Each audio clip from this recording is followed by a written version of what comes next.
이번에 한국도 이제 지금 막 내수 부진이 일어나고 있고요. 뭐 정말 디플레이션을 걱정할 정도로 물가가 자꾸 이제 좀 내려가는 그런 상황이 되고 있잖아요. 그래서 일본의 잃어버린 30년 같은 그런 게 지금 우리에게 닥치는 거 아니냐. 이걸 되게 걱정하는 사람들이 많이 늘어나고 있거든요. 이거를 좀 어떻게 설명을 해 주시면 우리가 어떻게 좀 이 상황을 이해하는 게 좋을까요? 제가 우선 결론부터 말씀드리자면은 일본의 잃어버린 30년과 우리의 경우는 틀립니다. 그러니까 우리나라 같은 경우는 그러한 잃어버린 30년의 그런 꼴이 나진 않을 거예요. 우선 이거를 제가 어떻게 말씀드릴 수 있냐면 우리가 지금 이렇게 경기가 부진한 거는 이건 세계 경기가 같이 부진하기 때문에 그래요. 우리는 수출 비중이 굉장히 큰 나라거든요. 그래서 수출 시장, 세계 시장이 좋아야지, 즉 무역 경기가 좋아야지 우리 경기는 좋을 수 있는데 지금 세계 무역 경기가 나쁘기 때문에 우리가 이제 당분간은 세계 시장이 다시 회복할 때까지는 당분간 우리가 고생을 좀 할 거예요. 그 다음에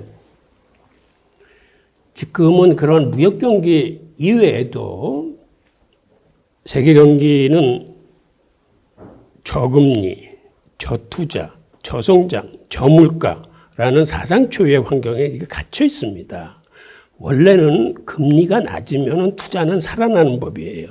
경기가 좋아야 되는데 이제 지금은 그러니까 우리 인류가 경험해 보지 못하는 새로운 상황에 이제 갇혀 있는데 이게 사실은 이게 왜 그러냐고 이제 문제를 따져보면 하나는 지금 공급 과잉이에요. 공급이 너무 많고 그다음에 수요가 굉장히 부진해요. 수요가 부진한 거는 사실은 이게 소득 불평등과 부의 편중 때문에 그렇습니다. 이건 무슨 얘기냐면 돈 잘 버는 한 사람이 나머지 9사람보다 돈을 더 잘 벌게 되면 즉 상위 10%가 전체 소득의 50% 이상을 가져가면 무슨 일이 생기냐면 중산층이나 서민은 사실은 있는 대로 다 소비를 하는데 돈 잘 버는 한 사람은 쓰는데 한계가 있어. 그래서 이 사람한테 들어가는 돈은 사회로 잘 나오지 못합니다. 사회로 소비로 환원이 안 돼.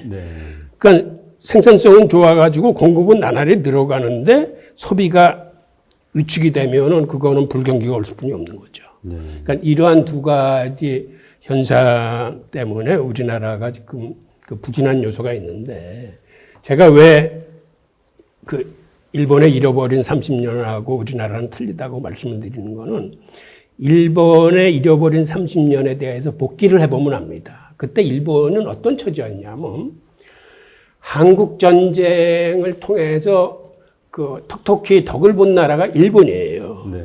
그리고 미국이 그렇게 밀어줬어요. 그래서 한국 전쟁의 군수물자나 이런 걸 일본이 생산해가지고 됨으로써 그거를 계기로 해서 일본이 제조업 강국으로 크기 시작합니다. 그래서 그 후 1955년도서부터 74년까지 세계에서 가장 성장이 빨랐던 나라가 일본이에요. 그때 연평균 성장률이 거의 9.3% 정도였었는데 이거는 미국이나 유럽을 아주 압도하는 수치입니다. 참고로 그 후에 30년의 성장률이 가장 컸던 나라는 우리나라예요. 일본은 한 20년 컸었고 우리는 그 후 한 30년을 구가했는데 하여튼 그 덕에 일본이 세계 제2의 경제대국이 됩니다. 그러니까 미국으로서도 일본이 그렇게 클 줄을 몰랐어요. 그런데 1968년에 일본이 서독을 제치고 세계 2위의 국가로 올라섰을 뿐만 아니라 그때 이제 오일 쇼크들이 터지는데 일본 자동차가 작고 이 가성비가 좋거든요. 그러니까는 세계 자동차 시장을 석권하기 시작하는 거예요. 그러한 여러 가지 정황에 힘입어서 당시 1980년대 초에 일본이 세계 최고의 반도체 강국이 됩니다. 근데 치고 올라오는 속도가 너무 놀랍고 뿐만 아니라 그때 미국이 일본한테 굉장히 큰 무역 적자를 보게 됩니다. 그래서 미국이 이거 이 상태로 놔두면 안 되겠구나라는 생각을 하게 되면서 일본을 손을 보게 돼요. 그래서 처음에 손을 보는 게 반도체 부분이에요. 일본이 그 반도체 덤핑을 한다라고 이제 미국이 판단하고, 그 다음에 반도체를 키우기 위해서 정부가 너무 많은 보조금을 준다라고 봤기 때문에 처음에 일본 반도체에 대한 규제를 가하면서 나중에는 의무적으로 미국 반도체를 사게 했을 뿐만 아니라 협정을 맺어가지고 반도체 시장에 대한 규제를 심하게 합니다. 근데 재밌는 건 그때 바로 동경에서 반도체 사업을 하겠다고 선언하신 분이 사실은 우리 들어가신 그 이병철 회장이에요. 예. 그러니까 일본이 그렇게 미국의 규제를 받기 시작했을 때 우리는 이제 반도체를 시작했던 거고, 그 후 일본이 어느 정도 크냐면 세계 10대 은행과 세계 10대 기업의 대부분을 일본 업체가 차지할 정도로 커요. 그게 어느 정도 크냐면 당시에 일본 그 엔티티 통신사 하나의 시가총액이 우리나라 전체의 시가총액보다 더 컸습니다.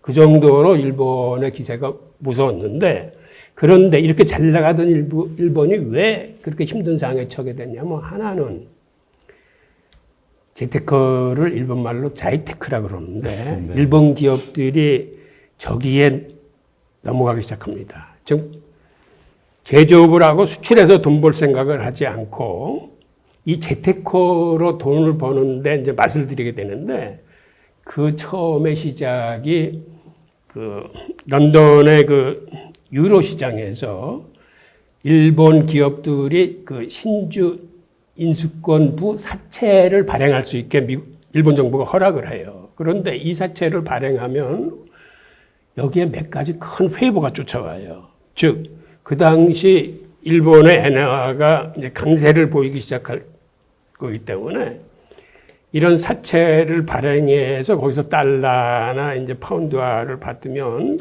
그걸 가지고 다시 그 통화 수합을 통해서 이제 엔화로 바꿔서 국내에 갖고 들어오면은, 원래 채권을 내서 이렇게 돈을 빌리면은 이자를 줘야 되는 건데, 이게 상황이 거꾸로 돼가지고 그 엔화가 강세가 되니까는 나중에는 통화 수합을 통해서 이자를 받게 돼요. 그리고 당시 일본의 금리는 한 6% 됐었는데 미국은 인플레이션을 하고 싸우느라고 금리가 한 19% 되는 거예요. 그러니까 이렇게 돈을 마련해서 예를 들어서 미국 시장에 저금을 하면 금리가 3배 이상 높아지고, 그러니까 이 기업이 생산과 수출에 그 기업 본연의 자세에 힘써야 되는데, 이 재테크를 통해서 이제 돈 맛을 하니까는 거의 모든 기업들이 다 이 재테크 쪽으로 이제 쏠리게 됩니다. 그리고 그 다음에 또 하나 크게 힘든 게, 미국이 일본의 무역 적자가 너무 커지니까는 일본하고 서독 당시 재무부 장관을 뉴욕 플라자 호텔에 불러가지고, 그때가 1985년도인데 강제로 이 나라 돈을 절상시킵니다. 그러니까 달러는 그 스스로 절하가 될 수 있는 방법은 없어요. 다른 나라 돈을 절상시킴으로써 자기가 이제 절하되는 이러한 그 상대 효과를 얻는 건데, 그때 그 플라자 합의를 통해서 1달러 대 250엔 했던 게 결국은 한 2년여 지나가지고 1달러 대 120으로 그러니까 100% 절상이 됩니다. 네. 그러니까 1-20%만 절상돼도 사실은 수출 경쟁력에 큰 타격을 받는 건데, 이 100% 절상이라는 건 이게 어마어마한 수치예요. 게다가 무슨 일이 벌어지냐면은 미국하고 이제 그 반도체 그 협상뿐만 아니라 소련 잠수함 사건이 터지는데, 원래 그때 이제 미국과 소련이 그 냉전 시기였기 때문에 그 미국 함대가 소련 잠수함 기지에서 나오는 그 소련 잠수함들을 그 프로펠러 돌아가는 그 음향을 잡아가지고 이제 추적을 할 수 있었는데 어느 날서부터 프로펠러 소리가 안 들리는 거예요. 예. 그러니까 추적을 할 수가 없어요. 그러니까 어느 날 미국 대륙 앞에 나타나서 핵무기를 잠수함이라도 이걸 막아낼 방법이 없는 거예요. 그래서 미국 군부가 이제 비상에 걸렸습니다. 그런데 나중에 알아보니까 일본 정부와 일본 기업이 그렇게 소리가 안 나는 프로펠러를 만들 수 있는 아주 고급 기계를 소련에 판 거예요. 그게 사실은 그때 코콤이라고 그래서 그렇게 군비에 쓰일 수 있는 전략 물자는 들어가면 안 되는 건데 일본 기업이 몰래 판 게 들켜가지고 아주 두 나라 관계가 이제 악화됩니다. 네. 그래서 그 다음에는 미국이 하자는 대로 이제 말을 들을 수뿐이 없는 이제 그런 처지가 돼버려요. 그리고 플라자 합의를 해서 그렇게 그 엔화와 마르크화를 절상시켰는데도 미국으로서는 무역 수지가 개선이 안 되는 겁니다. 그러니까 2년 후에 루브르에 다시 재무장관들을 불러가지고 야 우리가 이렇게 해보니까 이래도 우리 무역 수지 적자가 줄지 않더라. 그래서 이제는 이렇게 못하겠다. 우리는 차라리 금리를 인상해서 이제 달러에 어느 정도 강세를 확보할 테니까 니네들이 금리를 낮춰가지고 내수를 부양해서 우리 물건을 좀 사가라. 라고 하는 루브르 합의를 하게 됩니다. 그래서 이제는 미국 물건을 사게끔 압박을 하는 거예요. 그러다 보니까 일본이 내수를 부양하면서 금리를 엄청 낮췄는데 그게 바로 주식 시장하고 부동산 시장을 폭발적으로 키웁니다. 그래서 거기에 버블이 많이 끼는데 결국 그 버블이 터지면서 일본의 잃어버린 30년이 시작되는 거예요. 게다가 사실은 더 중요한 거는 그 시기에 중국이 그때 등성표 시대였었는데 한 서너 차례에 걸쳐서 위안화를 300% 평가절하를 합니다.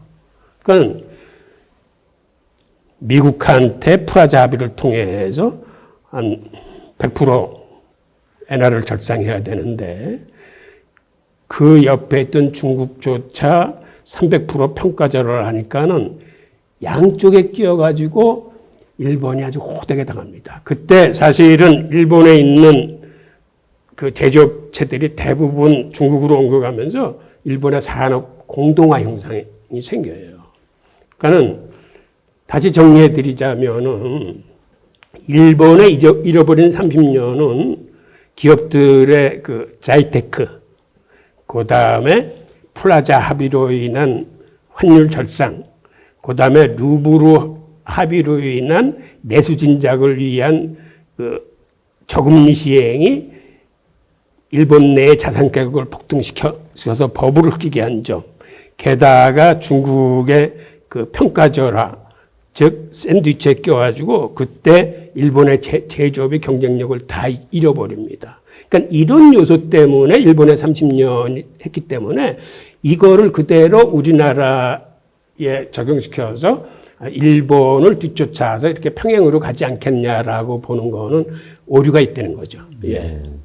그러나 어쨌건 그 한국의 경제, 그러니까 일본도 그 잃어버린 30년이 되면서 건전했던 제 국가 재정도 지금 뭐 200%가 넘죠? 200%인가 뭐 250%인가 뭐 하여튼 그렇다는 것 같은데, 지금도 한국이 예를 들어서 40몇 프로, 45% 이렇게 이야기가 되는데, 맞습니다.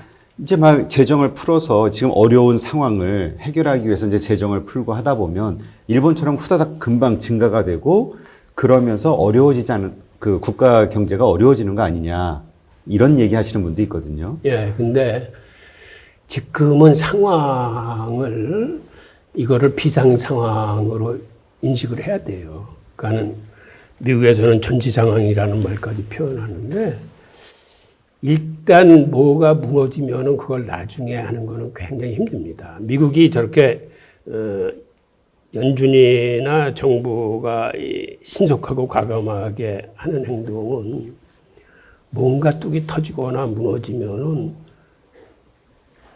정말 너무 그거를 나중에 복구하기는 힘드니까 좀 사전에 막는 거거든요. 그러니까 우리도 그러한 구속을 사전에 막아야 되는 요소가 하나 있고, 또 하나는 이게 옛날에 선진국들이 시행했던 양적 완화나 이거하고는 지금은 틀립니다. 재정이라는 게 이게 지금 막 퍼주는 게 아니라 사실은 그 선진국들의 지금 재정 쓰는 걸 보면 대부분이 대출이에요. 대출이라는 건 풀었다가 상황이 정상화되면 이건 걷어들이는 돈입니다. 그러니까는 재정 적자가 마냥 올라가는 게 아니고 일시적으로 재정을 풀어서 상황을 수습하고 난 다음에는 그 중에 그 많은 물량은 이제 다시 걷어들이는 거기 때문에 이걸 양적 완화하고 같이 이렇게 판단해서는 안 될 거예요. 네. 그리고 이제 또 우리가 일본하고 좀 많이 비교하는 것이 이제 일본의 그 잃어버린 30년 과정을 통해서 일본의 자산 가격이 엄청나게 붕괴가 됐잖아요. 뭐 주식 시장도 그렇지만 특히 부동산 시장 같은 경우 어마어마하게 추락을 했는데 그래서 한국도 그렇게 부동산 시장이 일본처럼 폭락하는 거 아니냐라는 걱정하시는 분들도 좀 있거든요.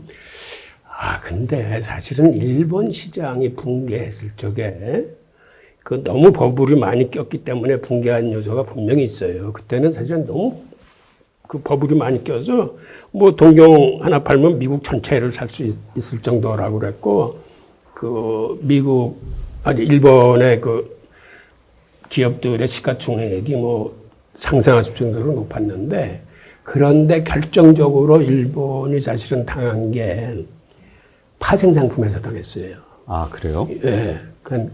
그 당시 쇼포지션, 뉴욕하고 런던에서 일본 기업이나 이런 것들에 대한 쇼포지션을 걸어놨는데 일본 기업들은 그때까지만 해도 그게 뭔지도 사실은 몰랐어요. 그래서 그러한 파생 상품을 걸어놓고 집중적으로 공략했던 게 그 일본 기업들의 그 파산을 유도한 요소가 많고, 그다음에 펀드들이 한 건가요? 그렇죠. 그래서 일본인들은 지금도 유대인에 대한 감정이 굉장히 안 좋아요. 아, 그래요? 네.